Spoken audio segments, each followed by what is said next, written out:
Ace Pathé cameraman Terry Ashwood and BBC war correspondent Edward Ward. Ward is back after well over 3 years as a prisoner of war and in our studios a week after release from captivity. It was in North Africa, at Sidi Rezeg in November 1941, that he and Ashwood were cut off by an enemy column. Ashwood was able to slip through, but Ward was taken prisoner. This is their first reunion. Well, it's really good to see you back, Eddie. And now, suppose with your first-hand knowledge of captivity, you lend your voice of experience to this story of P.O.Ws. Well, Terry, since I last saw you, I spent nearly 4 years in the bag in North Africa, Italy, and Germany. And while I was in Germany, I was moved through various transit camps and finally ended up at Off-Leg 12B. And now, by an amazing coincidence, the first pictures of this camp have just arrived in this country. This forbidding-looking old castle was my home for over 18 months. I certainly didn't expect to see it again so soon from the right side of the wire.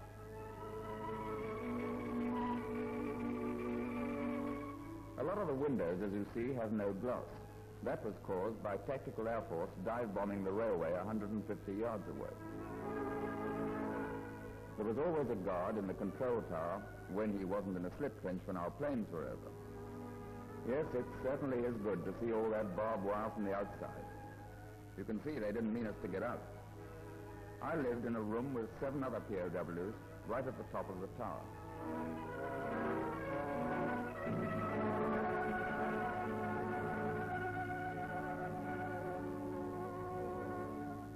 The American 7th Armored Division, which liberated us at the end of March, also freed these Allied airmen from the transit camp at Wetzlar.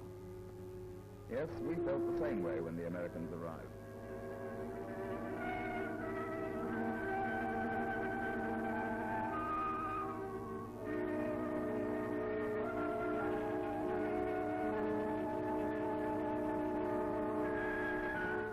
Speaking broadly, the worst aspect of POW life, as I knew it, was the utter boredom.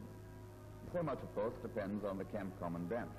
Some are fairly decent, others make life a lot harder than it need be.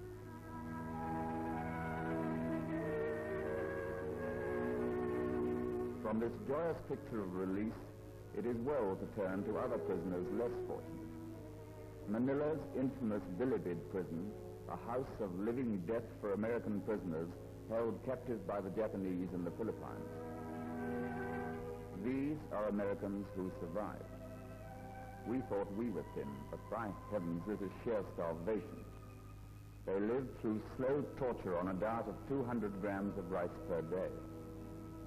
Anyone who's ever been a POW knows what it means, and surely none more than these poor fellows.